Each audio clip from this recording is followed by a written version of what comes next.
Mars media நேயர்கள் எல்லாருக்கும் ஜோதிட குருஜியின் இனிய வணக்கங்கள், வாழ்த்துக்கள், ஆசீர்வாதங்கள், நமஸ்காரங்கள்.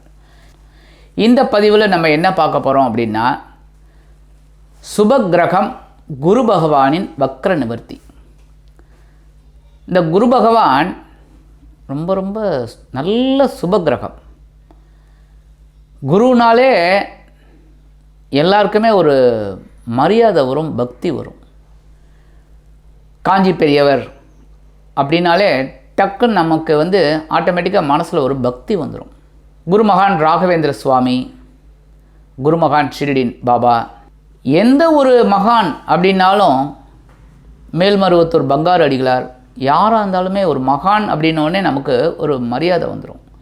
அந்த வகையில் இந்த குரு பகவான் சுபக்கிரகம் 20/12/2023 அன்னைக்கு வக்ர நிவர்த்தி ஆகி மேஷ ராசியில் முழு பலத்தோடு சஞ்சாரம் பண்ண போகிறார். ஏன்னா எப்போவுமே கிரகங்கள்லேயே பார்த்திங்களா ஏ டீம் பி டீம் இருக்குது. அதை பற்றி தனியாக ஒரு பதிவு அருமையாக உங்களுக்கு சொல்கிறேன். ஏ டீம் அப்படின்னாலே சூரியன், சந்திரன், குரு, செவ்வாய். பி டீம் அப்படின்னாலே சுக்கிரன், புதன், சனி, ராகு. பி டீம் 4 நாள் 8 கிரகம் ஆச்சா. ஒன்று யார்? கேது, நியூட்ரல். ஏன்னா ஆன்மீகம், மோட்சம் எல்லாமே அனுபவத்தை கொடுத்து ஒரு இதை கொடுக்கறது கேது பகவான். ஞானத்தை கொடுக்குறவர் ஞானக்காரகன்.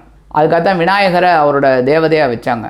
அந்த வகையில் செவ்வாய் இடத்துல இந்த குரு பகவான் இருந்து அற்புதமான பலன்களை கொடுக்க போகிறார். வக்ர நிவர்த்தி ஆகி வக்ரகதியில் இருக்கும்போது யாரால் என்ன செய்ய முடியும்னு சொல்லுங்கள். பலமே இல்லைங்கும்போது அந்த கிரகம் என்ன சுபகிரகமாக இருந்தாலும் சரி, அசுப கிரகமாக இருந்தாலும் சரி, அது என்ன செய்யும்? ஒன்றும் பண்ண முடியாது. இப்போ அவர் வக்ர நிவர்த்தி ஆகிறார். 20/12/2023 அன்னைக்கு வக்ர நிவர்த்தி ஆகி மேஷராசியில் முழு பலத்தோடு அருமையாக சஞ்சாரம் பண்ண போகிறார். தண்ணியாக இது வரைக்கும் கூட ராகு இருந்துட்டு சில குழப்பத்தெல்லாம் கொடுத்தார். குரு சண்டால யோகம் அதெல்லாம் கொஞ்சம் ஓடிட்டு இருந்தது. இப்போ ராகு விலகிட்டார். குரு பகவான் வக்ர கதியில் இருக்கார். வக்ர நிவர்த்தி ஆக போகிறார். சரி, வக்ர நிவர்த்தி ஆகி எவ்வளவு நாள் இருக்க போகிறார் அப்படின்னு பார்த்தீங்கன்னா 30/4/2024 வரைக்கும் இருக்க போகிறார். 30/4/2024 வரைக்கும் இருந்துட்டு முழு பலத்தோடு சஞ்சாரம் பண்ணி நற்பலன்களை கொடுக்க போகிறார். 1/5/2024 அன்னைக்கு தான் குரு பயிற்சி நடக்கிறது. அந்த வகையில் இந்த குரு பகவான் மேஷராசியில் இருந்துட்டு தனது 5ஆம் பார்வையாக சிம்ம ராசியையும், 7ஆம் பார்வையாக துலாம் ராசியையும், 9ஆம் பார்வையாக தனுசு ராசியையும் அருமையாக பார்வையிடப் போகிறார்.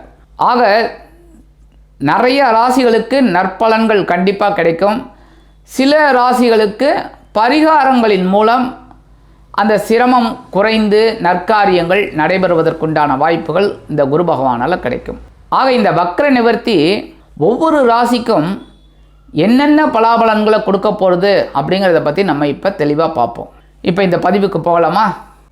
எனதருமை விருச்சிக ராசி அன்பர்களே, இந்த பதிவில் நம்ம குரு பகவானின் வக்ர நிவர்த்தி பார்க்க போகிறோம். குரு பகவான் வக்ரகதியில் இருந்த வரைக்கும் உங்களுக்கு ஓரளவுக்கு சில நன்மைகளை கொடுத்தார். மனசுலலாம் இருந்த கஷ்டங்களெல்லாம் குறைச்சார். உத்தியோகத்தில் மறைமுக எதிர்ப்புகள் எல்லாம் நீங்கள் முறியடிக்கிற ஒரு வாய்ப்புகளை கொடுத்தார். அதை அப்படியே பிடிச்சிக்கிட்டு அருமையாக முன்னேறிட்டீங்க. அதேமாரி உடல் ஆரோக்கியமும் சிறப்பாக இருக்குது. மருத்துவ செலவுகள் குறைஞ்சிருக்கு. எல்லாம் ஓரளவுக்கு பரவாயில்ல. ஓரளவுக்கு உங்களுக்கு அனுகூலமான பலன்களை கொடுத்துட்டு இருந்தவர் இப்போ வக்ர நிவர்த்தி ஆக போகிறார். வக்ர நிவர்த்தி ஆகி முழு பலத்தோட பகை ருண ரோகஸ்தானத்தில் இருக்க போகிறார். என்ன? உத்தியோகத்தில் உங்களோட பொறுப்புகள் கூடும். பொறுப்புகளை சிறப்பாக செய்யணும். ஏன்னா இந்த சக ஊழியர்கள்லாம் இருக்காங்க பார்த்தீங்களா, அவங்கெல்லாம் கொஞ்சம் உங்களுக்கு குண்டூசியாலேயே பள்ளம் நோண்டுவாங்க. அந்த வகையில் நீங்கள் கொஞ்சம் கவனமாக இருக்கணும். என்ன இல்லைன்னா அவங்க உங்களை மாட்டி விடக்கூடிய ஒரு சூழ்நிலையெல்லாம் இருக்குங்கிறதுனால நீங்கள் கவனமாக இருக்கணும். உத்தியோகத்தில் உங்களோட பொறுப்பு என்னவோ அதை கவனமாக செஞ்சிங்கனாலே போகும். ஆட்டோமேட்டிக்காக உயர்வுகள் உங்களை தேடி வரும். அதேமாதிரி இந்த கொடுக்கல் வாங்கல் இருக்கிறவங்களாம் ரொம்ப கேர்ஃபுல்லாக இருக்கணும். பெரிய முதலீடுகளை இப்போ நீங்கள் பண்ணாதீங்க. அதுவும் இப்போ பண்டிகை காலம். பெரிய முதலீடுகளை நீங்கள் பண்ணினீங்க அப்படின்னா உங்களுக்கு சில சிரமங்கள் சந்திக்க நேரிடலாம். ஏன்னா குரு பகவான் ஒரு படிப்பினையை கொடுப்பார். ஏன்னா கண்டவனுக்கு நீங்கள் கொடுத்துருவீங்க, அவன் வாங்கிட்டு எஸ்கேப் ஆகிடுவான். அப்புறம் உங்களுக்கு ஆட்டோமேட்டிக்காக மாட்டிக்கும். அதனால் கொடுக்குறத யோசித்து கொடுங்க, திட்டம் போட்டு கொடுங்க, அனுபவஸ்தர்களை கேட்டுட்டு கொடுங்க. அதெல்லாம் உங்களுக்கு வாழ்க்கையில் ஒரு நல்லது பண்ணும். அடுத்தபடியாக உடல் ஆரோக்கியம். உடல் ஆரோக்கியத்தில் கவனமாக இருங்க. சில பேருக்கு எதிர்பாராத சில மருத்துவ செலவுகள் ஏற்படலாம் என்பதால் நீங்கள் மனசை தைரியமாக வச்சுக்கோங்க, உடலை ஆரோக்கியமாக வச்சுக்கோங்க. சரியா? இதை பண்ணினீங்கனாலே உங்களுக்கு நற்பலன்கள் கண்டிப்பாக கிடைக்கும். இருந்தாலும் குருவோட பார்வை பலம் சும்மா கிடையாது, குபேர பலம். அந்த பார்வை பலம் அப்படிங்கும்போது உங்களுக்கு ஜீவனஸ்தானத்தில் விழுறதுனால உங்களுக்கு ஜீவனஸ்தானம் பலமாகுது. அதனால் உத்தியோகத்தில் என்னதான் நெருக்கடிகள் வந்தாலும் நீங்கள் அதை சமாளிக்கக்கூடிய ஒரு ஆற்றலும் உங்களுக்கு இந்த குரு பகவானின் பார்வை பலம் கொடுக்கும். அதனால் சிறப்பாக செய்யக்கூடிய ஒரு வாய்ப்புகள் உங்களுக்கு கண்டிப்பாக வந்து சேரும். அடுத்தபடியாக உங்களோட 7ஆம் பார்வையாக, இந்த குரு பகவானின் 7ஆம் பார்வையாக உங்களோட விரயஸ்தானத்தில் விழுறது. விரயஸ்தானம் அப்படின்னாலே செலவு தான். செலவுகள் அதை மருத்துவ செலவாக வச்சுக்காமல் மற்ற எந்த சுபகாரிய செலவுகளாக நீங்கள் வச்சுக்கோங்க. குழந்தைகளோட கல்வி செலவுக்காக நீங்கள் சில செலவுகளை சந்திக்க நேரிடலாம். அதேமாரி குடும்பத்தில் சில பேருக்கு நல்ல நல்ல காரியங்கள், சுபகாரியங்கள் நடைபெறும். கல்யாணம், அந்த மாரிலாம் சீமந்தம், வளைகாப்பு, அதுக்கெல்லாம் நீங்கள் செலவு பண்ணக்கூடிய ஒரு சூழ்நிலைகள் அமையுங்க. வெளியூர் அல்லது வெளிநாட்டு பயணங்கள் அருமையாக நிறைவேறும். அதேமாரி இடமாற்றம் கேட்டு விண்ணப்பித்திருந்தவர்களுக்கு இடமாற்றம் இனிமையாக வந்து சேரும். உத்தியோகத்தில் பொறுப்புகள் கூடலாம்.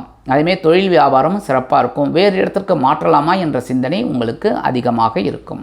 அடுத்த பார்வை பலமாக 9ஆம் பார்வையாக உங்களோட தனவாக்கு குடும்பஸ்தானத்தை பார்க்குறது ரொம்ப அற்புதம். ஏன்னா இந்த விரயத்தெல்லாம் மீட் அவுட் பண்ணக்கூடிய ஒரு வருமானம் இந்த 9ஆம் பார்வையால் உங்களுக்கு கண்டிப்பாக கிடைக்கும். அதனால் அதை சமாளிக்கக்கூடிய ஒரு வாய்ப்புகளும் இந்த குரு பகவானின் 9ஆம் பார்வை உங்களுக்கு கண்டிப்பாக கொடுக்கும். கொடுத்த வாக்குறுதிகளையும் காப்பாற்றி மகிழ்வீர்கள். குடும்பத்திற்கு சில முக்கிய முன்னேற்பாடுகளை செய்து மகிழ்வீர்கள். ஆக உங்களுக்கு சில பிரச்சனைகள் இருந்தாலும், இந்த பகைரூண ரோகஸ்தானத்தில் இருந்தாலும் இந்த குரு பகவான் உங்களுக்கு தனது பார்வை பலத்தால் ஒரு அற்புதமான ஒரு பலன்களை இந்த குரு பகவானின் வக்கர நிவர்த்தியால் கண்டிப்பாக கிடைக்கும் என்று கூறி விடைபெறுகிறேன். நன்றி, வணக்கம். மீண்டும் ஒரு அருமையான பதிவில் நான் உங்களை மனமகிழ்ச்சியோடு சந்திக்கிறேன். வாழ்த்துக்கள்.